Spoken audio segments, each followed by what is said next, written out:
ओम शांति।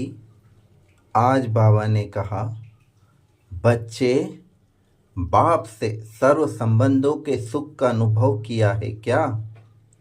देखो, लौकिक में भी हर संबंध में, चाहे कलयुग के अंत में स्वार्थवश सभी संबंध बंधन बन गए हैं, फिर भी उनमें अल्पकाल का सुख समाया हुआ है। परंतु यहाँ तो बेहद के बाप से अर्थात भगवान परम पिता परमात्मा से सर्व संबंधों का अनुभव करना है, अर्थात अतीन्द्रिय सुख का अनुभव करना है। यह अनुभव इस दुनिया से न्यारा और सबसे प्यारा है। इसलिए इस दुनिया से अर्थात इस देह की कर्मेंद्रियों से न्यारा होकर ही हम बेहद के बाप से बेहद का संबंध निभा बेहद का प्यार और सुख अनुभव कर सकते हैं। आपने पूरे कल्प इस देह में रहने के कारण देह के संबंधों में ही अपनी मन बुद्धि लगाई है।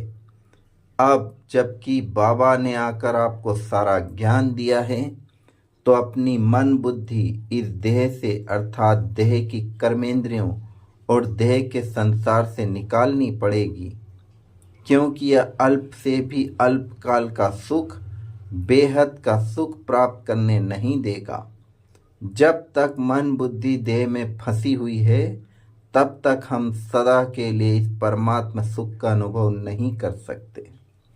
इसलिए बाबा बार बार कहता है, बच्चे न्यारे बनो, क्योंकि यह कुछ ही समय का न्यारापन बाप का प्यारा बना देगा और साथ ही साथ आप अपने पूरे कल्प का ऊंचा भाग्य भी बना लेते हो। फिर तो यह पुरानी दुनिया का त्याग नहीं, बल्कि अपना ऊंचा भाग्य बनाने की युक्ति है। यदि अभी भी आपकी मन बुद्धि इस पुरानी देह व देह की दुनिया में थोड़ी सी भी फंसी रही, तो आप परमात्मा प्यार का संपूर्ण अनुभव नहीं कर पाओगे।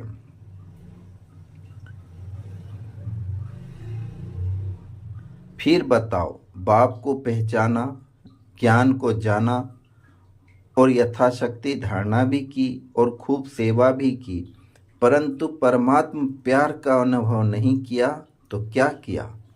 इसलिए परमात्मा की याद के साथ साथ बाबा से मीठी मीठी रूह रिहान करो।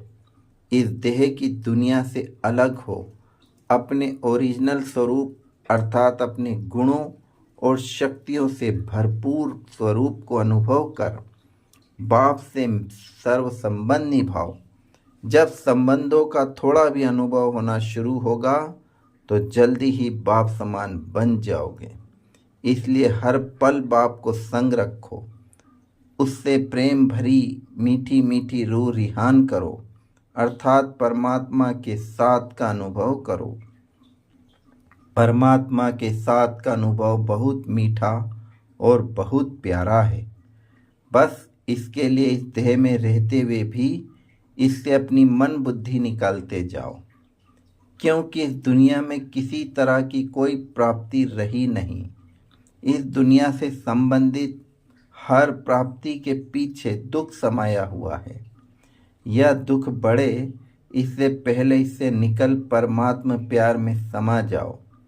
यह समय कल्प में केवल एक ही बार मिलता है, जिसमें प्राप्तियां अपरंपार हैं।